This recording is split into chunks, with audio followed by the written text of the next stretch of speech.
আজ আমার গন্তব্য হলো খিরাই, আর আমি এই খিরাই যাচ্ছি সাঁতরাগাছি স্টেশন থেকে। এখন আমি স্টেশনের পথেই আছি, সঙ্গে আমার এই বন্ধুটিও আছে। আমরা সব একসঙ্গেই যাব দুজনে। আর যাওয়ার পথে যেসব দৃশ্য আপনাদের সামনে চেষ্টা করব তুলে ধরার, আর খিরাই গিয়ে খিরাই সমস্ত বৃত্তান্ত আপনাদের সামনে তুলে ধরবো।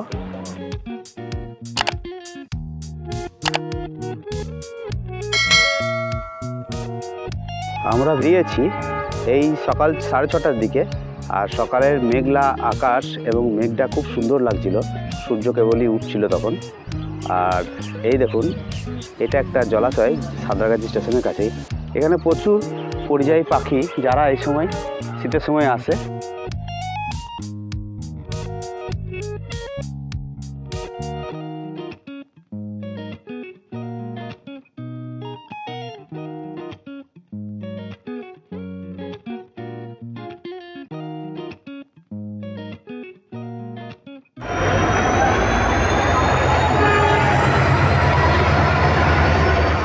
এখান থেকে মেদিনীপুর লোকাল বা আরবপুর লোকাল ধরলে আপনারা খুব সহজে এই জায়গায় পৌঁছে যাবেন। আমরা এখন এখান থেকে ট্রেন ধরবো। এটা মেদিনীপুর লোকাল, আমরা এই মেদিনীপুর লোকাল ধরেই এখন আমাদের গন্তব্যে যাব, আর ওখানে গিয়ে আপনাদের সঙ্গে সমস্ত কথা আলোচনা করব। এখন ট্রেনের মধ্যে উঠে পড়েছি, আর ওখানে যাওয়ার পর আপনাদের সঙ্গে দেখাবো। একটা ট্রেন ছেড়েও দিল, আমরা ওঠার সঙ্গে সঙ্গে ট্রেনটা ছেড়ে দিল। এখন আমি আপনাদেরকে বাইরে থেকে যতটুকু সম্ভব দেখাবো।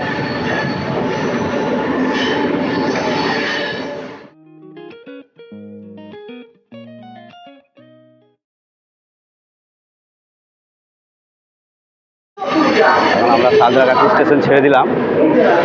সাঁতরাগাছি স্টেশন ছেড়ে আমরা বেরিয়ে যাচ্ছি আমাদের গন্তব্যের দিকে, খিরাই।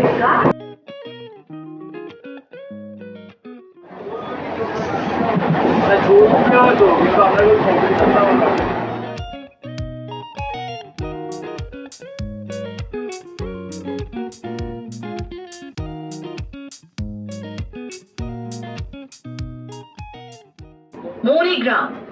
এখন আমরা মৌরিগ্রামে চলে এলাম।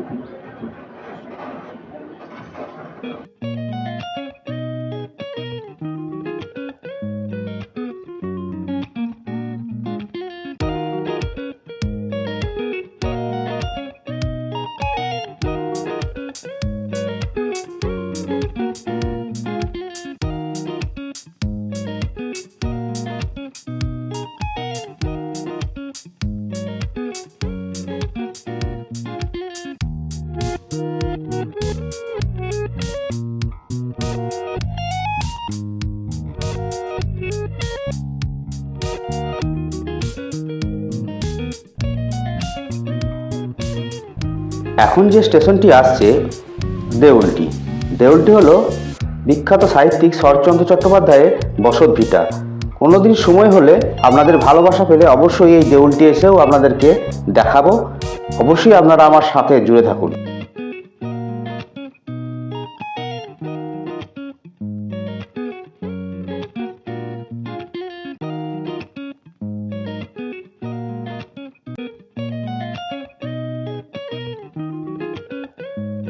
এখন আমরা কোলাঘাটের দিকে ঢুকছি, আর কোলাঘাট যাওয়ার পথে গঙ্গার উপরে এই ব্রিজটি অপূর্ব সুন্দর লাগে, তারই দৃশ্য আপনাদের সামনে এখন আমি তুলে ধরলাম।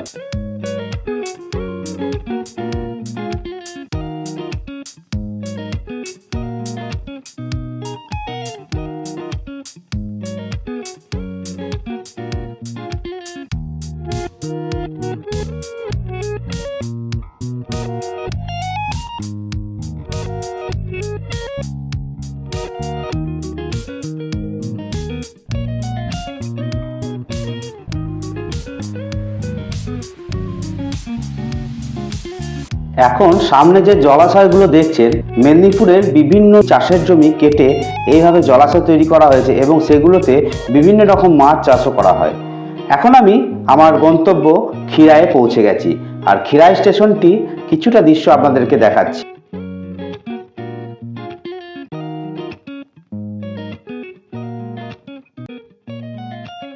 এবার স্টেশনের পিছন দিকেই ডান দিকে এই রাস্তা ধরেই আমরা নিচে নেমে যাব, ও নিচে নেমে গেলেই আমরা খিরাইয়ের রাস্তা খুঁজে পাবো। চলুন আমার সঙ্গে আপনারা আমার পিছন পিছন।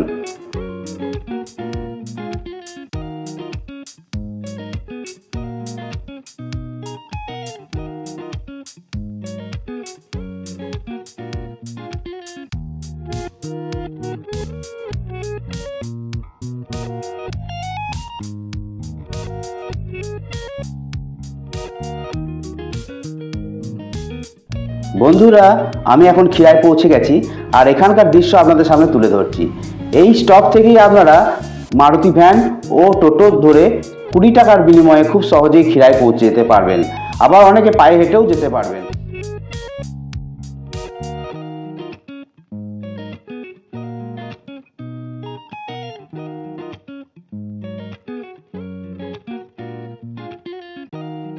আমি অবশ্য পায়ে হেঁটেই যাচ্ছি আর পায়ে হেঁটে যেতে বেশ ভালোই লাগছে। মাঠের দুদিকের প্রাকৃতিক দৃশ্য অপূর্ব সুন্দর আর সেই সুন্দরের ভিতর দিয়ে আমরা হেঁটে যাচ্ছি। আমি এখন খিরায় ফুলের মেলা পৌঁছে গেছি। এই মেলাতে বিভিন্ন ফুলের দোকানের সঙ্গে সঙ্গে বিভিন্ন ধরনের খাবারের স্টলও বসেছিল এবং অপূর্ব সুন্দরভাবে ফুলগুলো সাজিয়ে ব্যবসায়িকরা বিক্রি করছিল। দেখতে খুবই সুন্দর লাগছিল।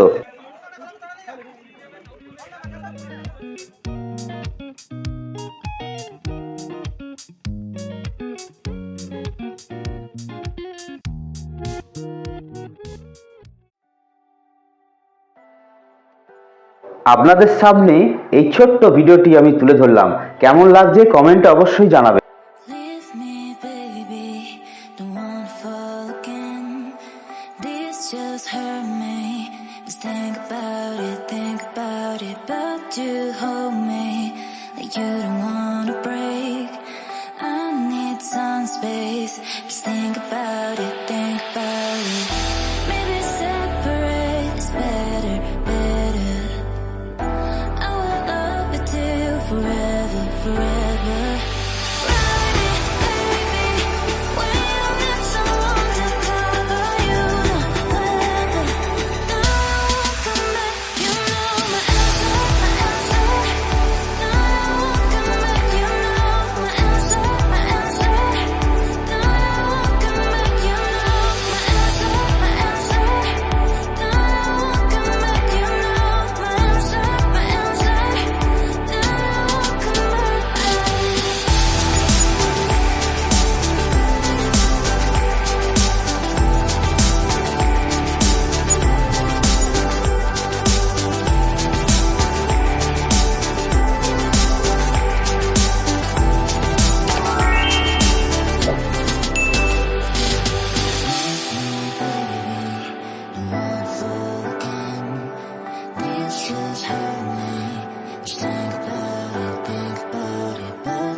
সামনে ব্রিজের ট্রেনটি যেদিকে গেল, আমরা এখন নদীর ওপারে যাব। তার কারণ হচ্ছে ওপারেই আছে চন্দ্রমল্লিকা ও গোলাপের বাগান। আমরা এখন এগিয়ে যাচ্ছি, আপনারাও আমার পিছনে চলুন।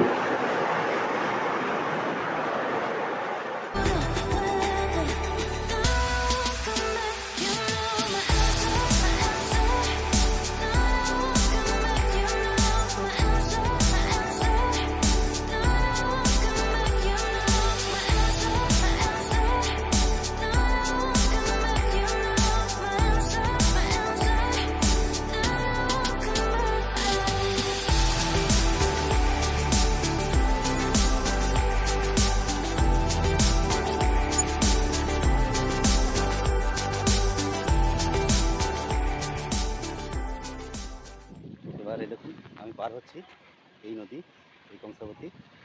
পিছনে আরও লোক সারাদিন এরকম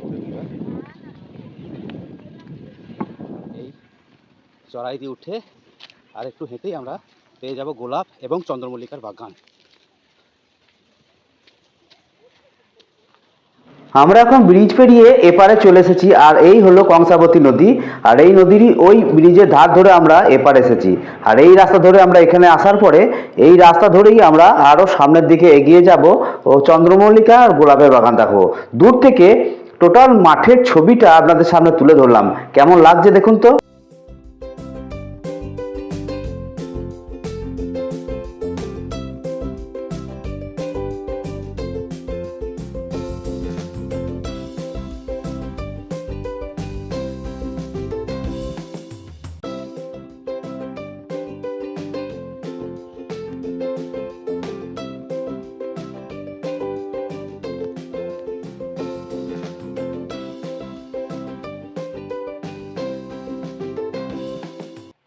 শেষমেশ আমরা গোলাপের বাগানে পৌঁছে গেছি। এই দেখুন গোলাপের বাগান আমার পাশেই।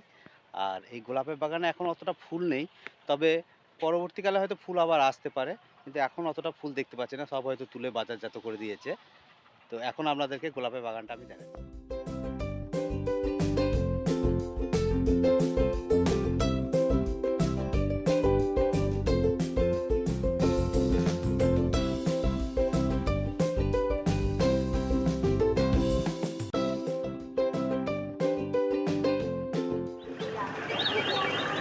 আসার সময় আমরা এই পাঁশকুড়া স্টেশন হয়েই বাড়ি ফিরেছিলাম। ভিডিওটা কেমন লাগলো অবশ্যই কমেন্টে জানাবেন। কমেন্ট না করলে কি করে জানবো আপনাদের ভালো লাগছে না খারাপ লাগছে। আমার এই ভিডিও ভালো লাগলে একটা লাইক দেবেন, যাতে আরও বেশি উৎসাহ পাই আমি ভিডিও করতে।